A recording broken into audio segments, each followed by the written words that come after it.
Super સહેલીયાથી હું નૈમિષા. આજે આપણે બનાવીશું મકાઈના વડા, જેને બનાવવામાં મને પણ થોડી તકલીફ પડી છે. તો ચાલો બધી ટિપ્સ અને ટ્રિક્સ સાથે તમારી સાથે શેર કરું. મકાઈના વડા.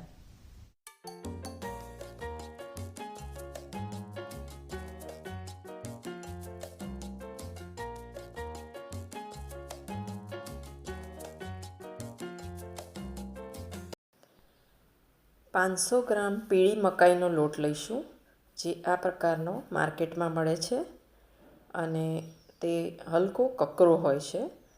ઘઉંનો કકરો લોટ હોય એવો મકાઈનો કકરો લોટ મળતો હોય છે. લસણ લઈશું 15થી 20 કળી, લીલા મરચાં 3થી 4, આદુનો એક મોટો ટુકડો અને લઈશું સાથે તલ. આની અંદર શાકભાજીમાં આપણે લઈશું દૂધી. નોર્મલી આ વડા બધા લોકો શાક વગર બનાવતા હોય છે, પણ હું તમને દૂધી એડ કરીને આજે શીખવાડી રહી છું. બહુ જ સરસ વડા થાય છે. મકાઈમાં જે જે તકલીફ આવતી હોય છે તે વિડીયોમાં હું તમને જોડે જોડે બતાવતી જઈશ. આવી રીતે આપણે દૂધીને છીણી લઈશું, પણ તેની ઉપરનું ડીટું મેં કાપ્યું નથી. તો તમે જોઈ શકો છો કેટલી સરળ રીતે આપણને દૂધી છીણાઈ જાય છે અને છેક એન્ડ સુધી આપણે છીણી શકીએ છીએ. બિલકુલ વેસ્ટેજ પડતો નથી. તો હવે તમે વિડીયોમાં જોઈ શકો છો કે ઉપરનું ડીટું પકડી અને છેક એન્ડ સુધી આપણે દૂધી છીણી શકીએ છીએ. તો આ રીતે કરજો, બિલકુલ વેસ્ટેજ નહીં થાય અને આંગળી છીણાવાનો ડર પણ નહીં રહે. ચાલો હવે આપણે લોટ તૈયાર કરી લઈએ. મોટા પોળા વાસણમાં આપણે 500 ગ્રામ મકાઈનો લોટ લઈ લીધો છે. હવે તેની અંદર આપણે બધા કોરા મસાલા એડ કરીશું. સૌથી પહેલાં લીધું છે લાલ મરચું, સ્વાદ પ્રમાણે એડ કરાય. હળદર, હાથમાં મસળીને નાખેલો અજમો. બધા જ ઇન્ગ્રીડિયન્ટ બોક્સમાં લખેલા છે, તો તમે ચોક્કસ જોઈ લેજો. સાથે લીધું છે કચરેલું લસણ અને લીલા મરચાં ક્રશ કરેલા લીધા છે. મકાઈના વડા શિયાળામાં ખૂબ પૌષ્ટિક અને હેલ્ધી રહે છે. સાથે છીણેલું આદું લીધું છે અને તલ લીધા છે. તલ આપણે લોટમાં પણ એડ કરીશું અને છીણેલી દૂધી એ પણ આપણે મિક્સ કરી દઈશું. સ્વાદ પ્રમાણે મીઠું, લગભગ 1.5 ચમચી મીઠું આ લોટમાં જશે. લીંબુના ફૂલ 12થી 15 દાણા. આની જગ્યાએ તમે લીંબુનો રસ પણ એડ કરી શકો છો. દળેલી ખાંડ અડધી વાડકી.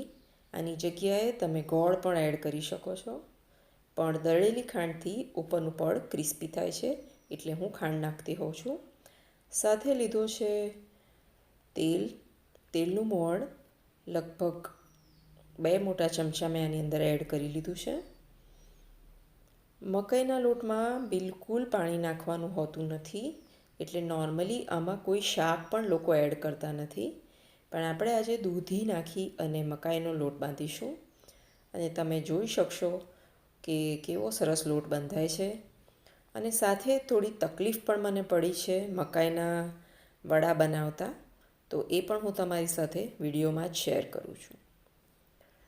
આપણે આની અંદર લઈ લીધું છે દહીં અડધી વાટકી જેવું. ખાટું દહીં હોય તો પણ ચાલે, મોળું દહીં હોય તો પણ ચાલે.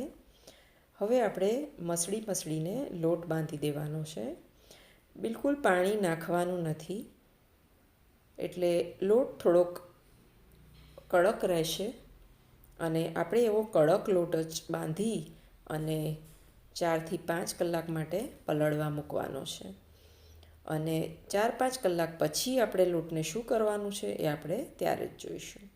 તો આવો કોરો કોરો લોટ આપણે એક ડબ્બામાં ભરી દઈશું અને 4-5 કલાક પછી થોડોક લોટ પલળતો હોય છે, દૂધીનું પણ થોડી પાણી છૂટશે, એટલે ત્યાર પછી જ આપણે લોટમાં શું એડ કરવાનું છે એ જોઈ લઈશું.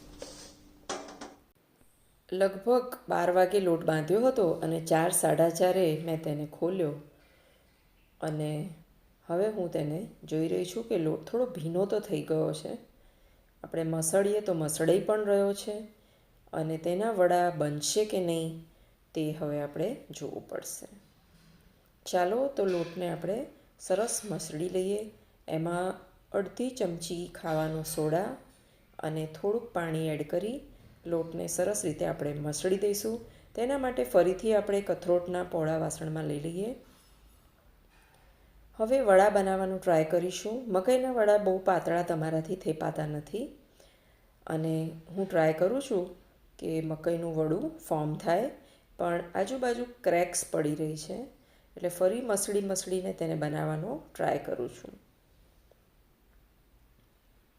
મકાઈના વડા થોડા થીક બનતા હોય છે અને એકલી મકાઈના વડા બનાવવા થોડા ડિફિકલ્ટ છે. ઘણીવાર તળતી વખતે તૂટી જતા હોય છે. તો મિત્રો, તમે જોયું કે એકલો મકાઈનો લોટ બંધાય પણ તેના વડા ફાટી જાય છે, તૂટી જાય છે.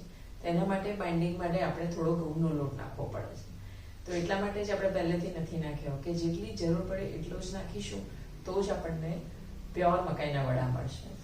આ સમયે મને એ રિસ્ક લેવાની ઈચ્છા નથી, તેથી હું તેની અંદર 4 ચમચી ઘઉંનો લોટ એડ કરું છું.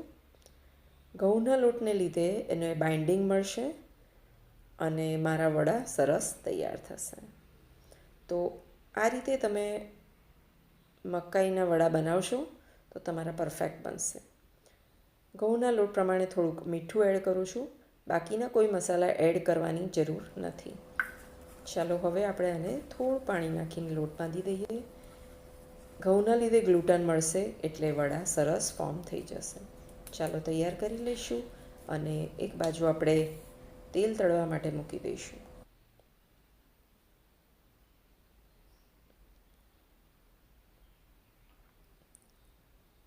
વડા તો સરસ ફોર્મ થઈ રહ્યા છે. ઉપરથી થોડા તલ એડ કરી દઈશું જેથી તેનો લુક પણ સરસ આવશે અને તલ આપણી હેલ્થ માટે પણ શિયાળામાં ખૂબ સારા છે.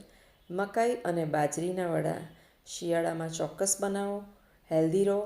આ વડા બહાર લગભગ 3 થી 4 દિવસ સારા જ રહ્યા હતા અને તમે વધારે પણ આને બનાવી શકો છો અને નાસ્તામાં ખાઈ શકો છો. આની સાથે શિયાળામાં મળતી લીલી હળદર, મોળું દહીં, આથેલા મરચાં એ બધી જ વસ્તુ સાથે વડા ખાવાની ખૂબ મજા આવે છે. તો તમને આ રેસીપી કેવી લાગી મને ચોક્કસ જણાવજો અને આ ટાઈપની બીજી કઈ રેસીપી આપણે બનાવીશું એ પણ સજેસ્ટ કરજો.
દહીં, આથેલી આંબા હળદર અને લીલા મરચાં સરસ રીતે આથેલા તૈયાર છે.